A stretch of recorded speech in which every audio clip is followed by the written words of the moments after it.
50 জন যাত্রী নিয়ে একটি বাস পড়ে গেল।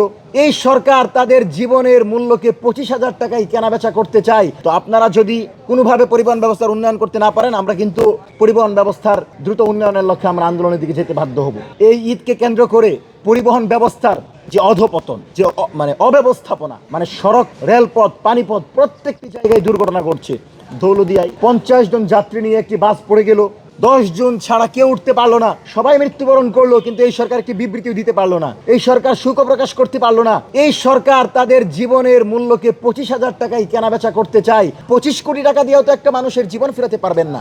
যেই বাবার হাফেজা মেয়েটা মারা গেছেন, সেই বাবা জানেন সন্তান হারানোর বেদনা। যেই স্বামীর নববধূ চলে গেলেন, তিনি বুঝেন জীবনের কত মূল্য। আর আপনি 25,000 টাকার বিনিময়ে সেই জীবন নিয়ে উপহাস করছেন।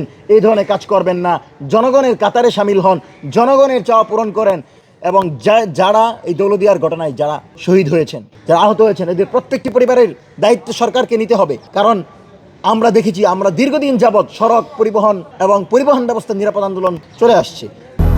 200-র বেশি সার্ভিস ও ফিচারে লেনদেনের সব বিকাশ অ্যাপে সম্ভব। তো আপনারা যদি কোনোভাবে পরিবহন ব্যবস্থার উন্নয়ন করতে না পারেন, আমরা কিন্তু পরিবহন ব্যবস্থার দ্রুত উন্নয়নের লক্ষ্যে আমরা আন্দোলনের দিকে যেতে বাধ্য হব।